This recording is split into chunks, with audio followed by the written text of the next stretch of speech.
I'm going to talk about today why I chose dividend stocks versus growth for my retirement account. And I'd love to hear what you guys have to say. This is Mike, the Tactical Stock Scalper. All right, baby. So, first off, you'll see this argument a lot about what is better, growth stocks or dividend stocks. And guys, there is no better and there is no worse. I don't care what people say. Everyone's situation is different. And it truly is. So I can only speak upon what we want and our goals for our life. So I do have a growth account. I've had it for many years. And the goal is to give that stock account to my kids and grandkids. And for us, Christy and I, to go and live in retirement without having to use that account to live off of. So that's why I chose the dividend route for us, because we can get weekly, monthly, quarterly payments or whatever from dividend funds. Now, I chose dividend because of our timeline and it needs to be accelerated, right? And with not wanting to touch our primary stock account, we had to come up with a different way. And we don't want to work in our food business until we're 60 or 65 years old. So I chose dividend dividend accounts because I think I can accelerate that and get monthly payments or whatever payments to get us through the rest of our life. There's another reason why I chose dividend payments is because of something, or dividend stocks. If something happens to me, God forbid, right? I love life and love everything about it, and I'm just so happy. I mean, I could die right now in this video. I don't want to, Lord, please don't take me. But I could, and I could die a happy man right now. But that just means I want to keep living and keep enjoying this time with the people I love and all that. And I want my wife to be taken care of. And if we just use the growth account, I could pull 5% a month or whatever. But eventually that could cause a potential problem because you're selling shares to make the money. And eventually, what if there's a 3 or 4 whatever year downturn, which could obviously happen? What would my wife do? So I figured this is probably one of the better ways I think I could take care of her if something happened to me. Monthly payments, she gets the cash. All she has to do is learn to turn the drip on or off or whatever, right? And that's all she has to do. Okay. I've been trading, for many years, and I could trade in retirement, but that would just mean I'd be, again, chained to a computer all the time. And that's not really living the life of freedom that I want to live. So again, for us, dividend stocks are greater for us than trading. Just because, now, can I make more trading? Yes. Is there more risk involved? I think yes. But again, I don't want to be by the computer for hours on end every day, or even taking big risks. I got some buddies that scalp, that go into massive amount of contracts or shares and try to get their week's allotment in 1 or 2 trades throughout the week.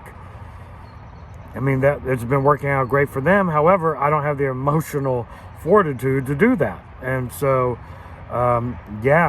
dividend stocks, again, for us are greater than that. The problem, with growth for us, number one is I'd have to use my growth account, and I want to give that away. Number 2 is timing the selling and selling of assets continually. Yeah, I can see a potential problem with that in the future. Another reason why I really chose this, dividend investing over the growth account, is we can make money regardless of market conditions. Yes, we could lose money with stock value with the dividend ETFs or stocks, but we still get the monthly payment. And yes, they could be lower, they could be higher, whatever.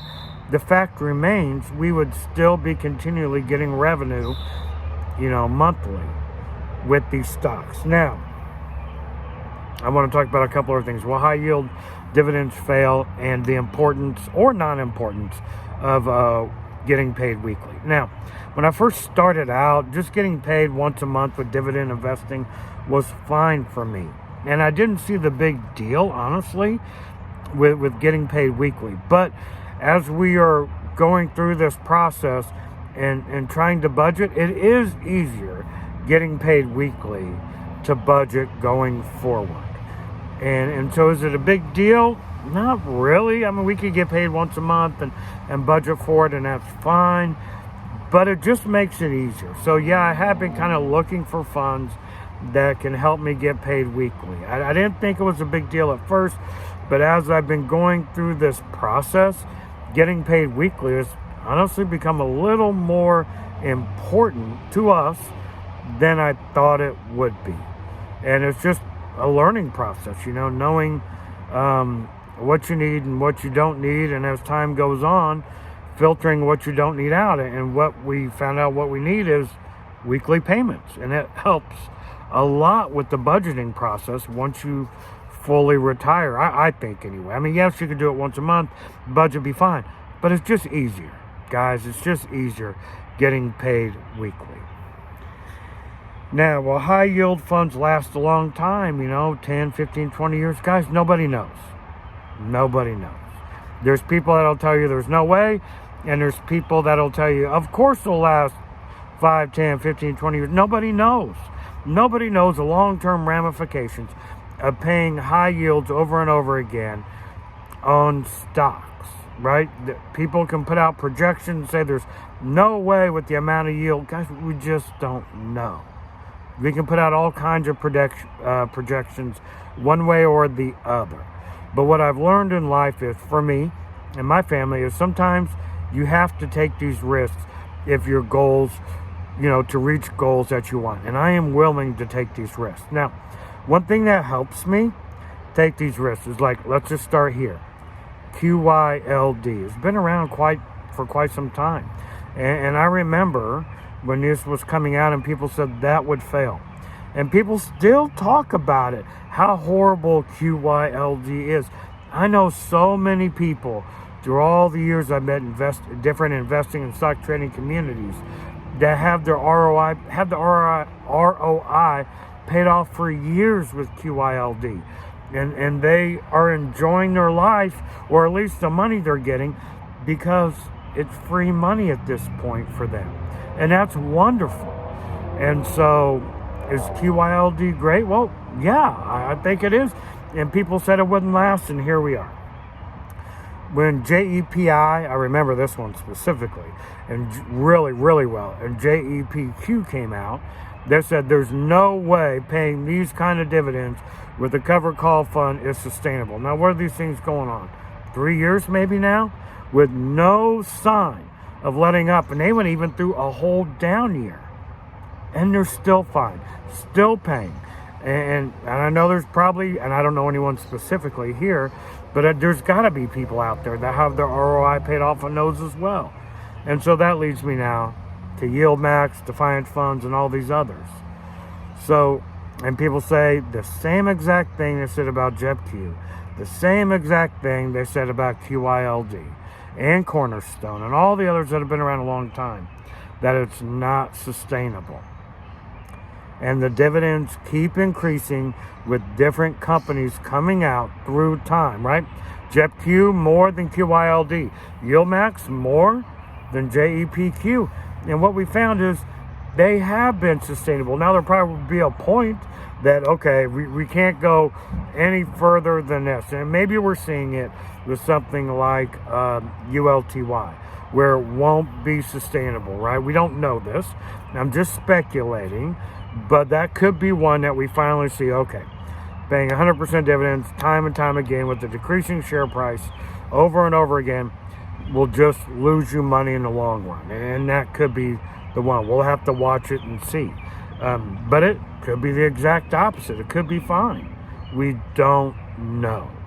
All we can do is speculate. So for me, and my plan and my timeline and my goals, dividend investing is the plan for us. And that's why I chose it, because it fits our particular situation to a T. And guys, it was like a gift from God when these things came out, Yield Max, because it came out at the perfect time that we were formulating our plan. Our plan was to go with JEP-Q and JEP-I and looking at retiring at 55 and just stashing as much money from the food business into it as we could over the next 4 to 5 years, because that's how much it would take for us to live comfortably off a 9% or 6% dividend. Yield Max has given us years. And man, that's great. I'm just so happy with my account right now. And I'm just so happy with the potential that I see with these things that I personally see. I don't know. Let me know your thoughts. I would love to hear what other people think and all that. This is Mike, Tactical Stock Scalper, out.